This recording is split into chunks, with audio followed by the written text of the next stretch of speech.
Saat merasa hidup kita susah, pernah nggak sih terbersit dalam pikiran kita komplain sama Allah? Ya Allah, kan saya sudah melakukan semuanya. Sholat sudah, ngaji sudah, sedekah sudah, kok tetap aja ada masalah? Kenapa? Ya, seperti itulah kita kalau seandainya kita sudah merasa menjalankan semua ibadah, menjalankan semua perintah Allah, merasa sesumbar, sombong banget, terus kita demo sama Allah. Coba deh kalau seandainya kita nggak dikasih yang namanya ujian ya, seperti kesedihan, kesusahan, kesempitan rezeki, kita nggak bakalan inget sama Allah. Yang mungkin ibadah sih, tapi ibadahnya nggak ikhlas karena Allah.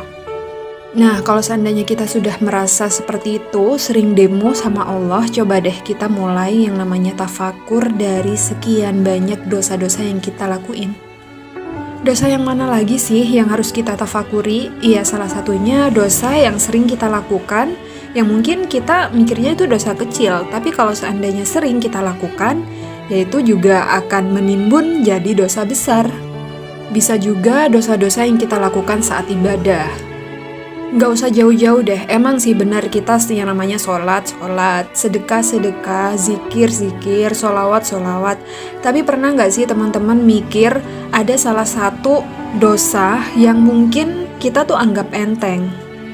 Dan ternyata hal yang kita anggap enteng itu adalah penyebab atau dosa yang sangat mencolok di antara yang lain. Yaitu ketika kita sadar sholat subuh yang kita sering lakukan itu sering terlambat. Pernah dengerin salah satu ceramah dari Ustadz ya, beliau itu bercerita kalau seandainya kita itu sering diuji dengan rezeki yang datangnya telat, coba aja cek sholat subuh kita itu jam berapa. Kamu sering banget diuji yang namanya ditipu sama orang, dipinjem uangnya terus dia bayarnya telat-telat, ujian skripsi sering diolor-olor, rezekinya nggak datang-datang, giliran datang balik lagi nggak jadi datang, telat dapat jodoh, telat ketemu sama jodoh, atau intinya semua rezeki yang berhubungan dengan kata telat. Coba cek sholat subuhmu jam berapa. Kalau kata anak sekarang sih, gimana mau bangun rumah tangga, gimana mau bangun negara, gimana mau bangun bisnis kalau bangun subuhnya aja bermasalah. Bisa jadi mereka yang sering telat sholat subuh, rezekinya lancar, usahanya lancar, tapi sholatnya nggak terjaga, khususnya subuh, itu bakalan banyak masalah yang akan Allah datangkan. Entah itu masalah kesehatan, masalah di keluarganya, masalah dengan temennya, masalah dengan lingkungan sekitar.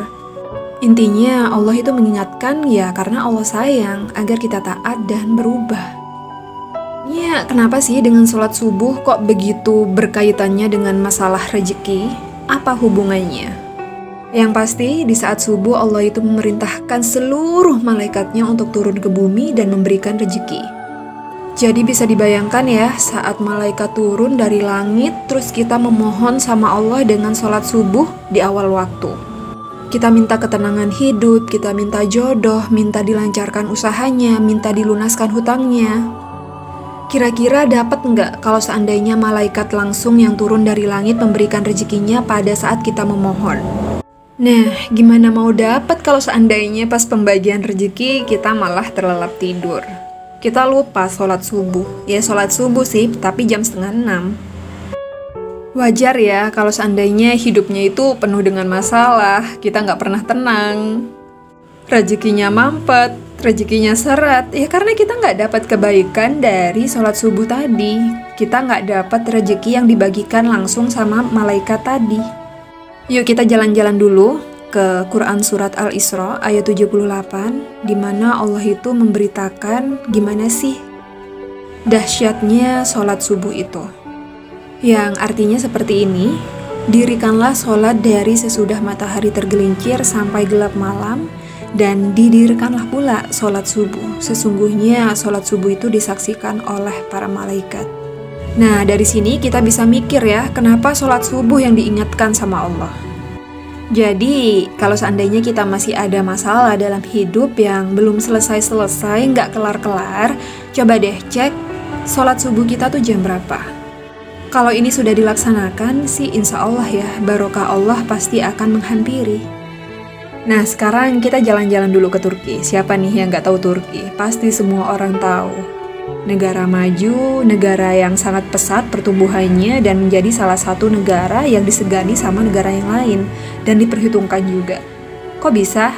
Hanya berawal dari satu gerakan aja, sholat berjamaah subuh. Ini salah satu bukti bahwa janji Allah itu selalu benar.